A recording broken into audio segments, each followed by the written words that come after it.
Assalamualaikum warahmatullahi wabarakatuh. Salam sejahtera bagi kita semua. Di sini saya mau presentasi tugas dari mata manajemen kuliah dan yang terhormat dosen pengampu Dermawan SNM, dan perkenalkan nama saya Arizona Sumiring, NIM 28922501776, Prodi Manajemen dari Universitas Pancasakti Bekasi. Baik, saya akan mulai untuk presentasinya.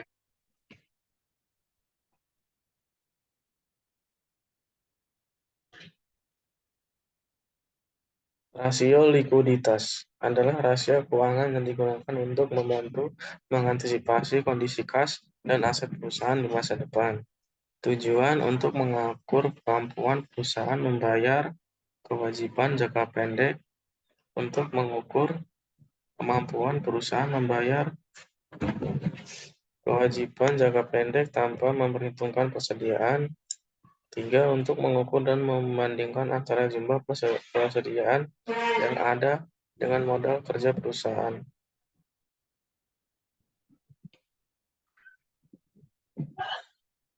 Contoh soal, jika diketahui data berdasarkan data dalam neraca sebagai berikut. Kas 50 juta, piutang dagang 100 juta, piutang lain-lain 2 juta, persediaan 75 juta, perlengkapan 5 juta, utang dagang 20 juta, utang bank 10 juta, utang lain-lain 15 juta. Diminta hitungnya rasio keuangan likuiditas perusahaan tersebut menurut rasio lancar, rasio kas, dan rasio cepat.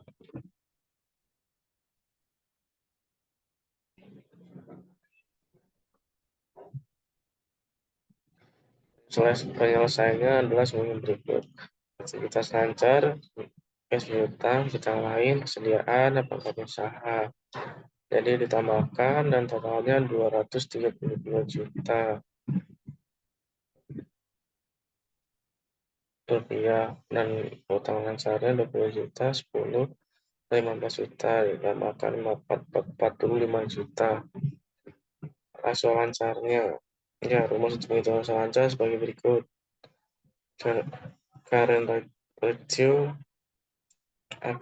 aktivitas lancar per utang lancar, jadi 232 juta dibagi per 45 juta, jadi hasilnya 5,15. Artinya adalah setiap 1 rupiah utang lancar dijamin dengan 5,5 aktivitas lancar.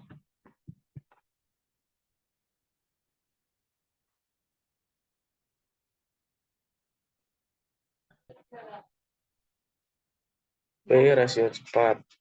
Ya, rumus untuk menghitung rasio cepat yaitu kas ditambah RT ditambah piutang per utang lancar.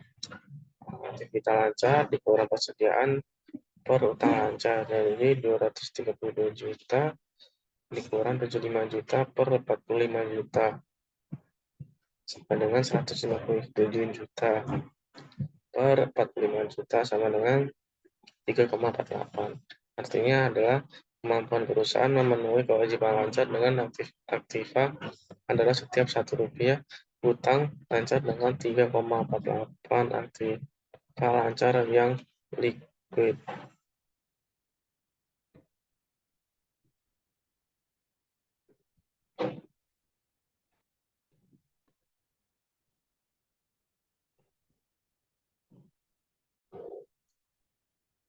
Rasio kas. Rumus untuk menghitung rasio kas yaitu kas atau setara kas per utang lancar.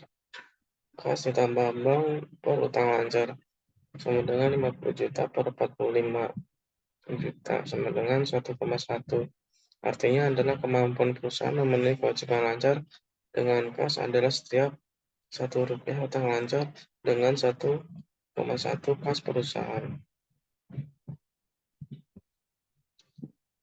Rasio solvabilitas adalah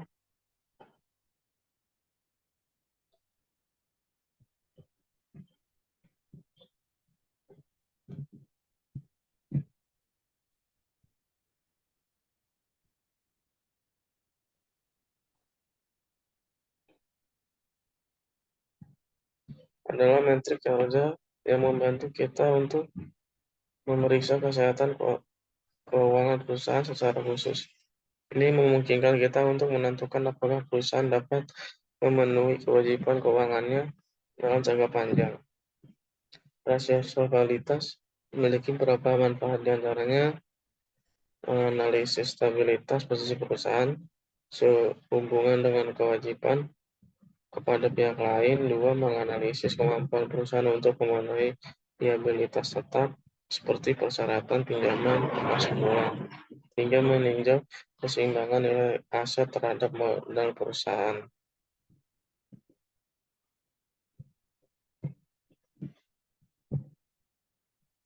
Contoh soal pembahasan, jika sebuah perusahaan memiliki neraca sebagai berikut: saham 420 juta, kas 25 juta, laba yang ditahan 145 juta, barang dagangan 200 juta, piutang dagang 75 juta, mesin 250 juta, bangunan 350 juta, obligasi 180 juta, tanah 100 juta. Maka berapa rasio solvabilitas perusahaan tersebut berdasarkan rasio antara modal dan aktiva? Diketahui jumlah aktiva, mesin, kas, dan barang dagangan, piutang dagang, tanah, bangunan 1 miliar. Modal laba yang ditahan plus saham 565 juta. Pertanyaan, berapa rasio modal dengan aktivanya? Jawaban, rasio modal dengan aktiva, modal sendiri atau total aktiva dikali 100%, 565 juta per 1 miliar kali 100%. Rasio modal dengan aktiva 56,5%. Kesimpulan, semakin rendah angka presentasi solvabilitas, perusahaan tersebut akan semakin rentan bangkrut. Namun jika nominal solvabilitas tinggi sementara nilai likuiditasnya relatif rendah, perusahaan pun tetap berisiko mengalami kebangkrutan. Dengan demikian, dapat ditarik kesimpulan bahwa perusahaan dengan nilai rasio solvabilitas tinggi belum tentu lancar dalam membayar kewajiban utang jangka pendek. Begitupun sebaliknya. Oleh karena itu, penting bagi kita untuk belajar berinvestasi dari sekarang agar perusahaan yang dimiliki tidak rentan bangkrut.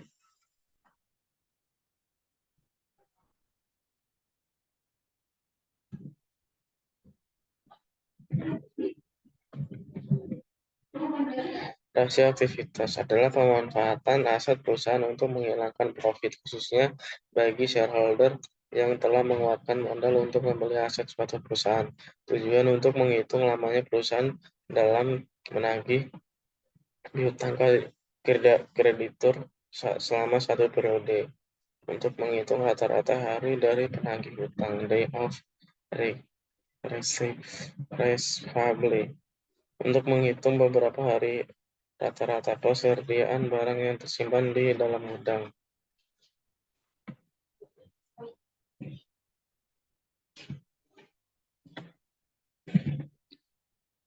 Rasio aktivitas menjadi hal penting bagi ruang ekonomi dan keuangan itu sendiri. Berikut ini diberikan contoh soalnya. Sebuah perusahaan A memiliki modal awal yaitu sebesar 2 juta. Dalam satu bulan penjualan yang dilakukan, perusahaan A mendapatkan keuntungan 4.500.000. Tentukan rasio perputaran modal kerja dari perusahaan A. Pembahasan modal 2 juta, penjualan 4.500.000, rasio perputaran modal kerja penjualan dibagi modal kerja rata-rata 4.500.000 dibagi 2 juta, jadi 2,5. Jadi rasio perputaran modal kerja dari perusahaan A selama sebulan yaitu 2,5 kali.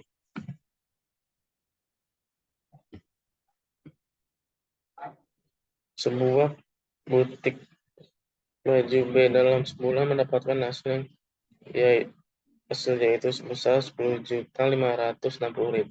Besarnya utang usaha yang dimiliki oleh butik baju B adalah 5.237.700 rupiah.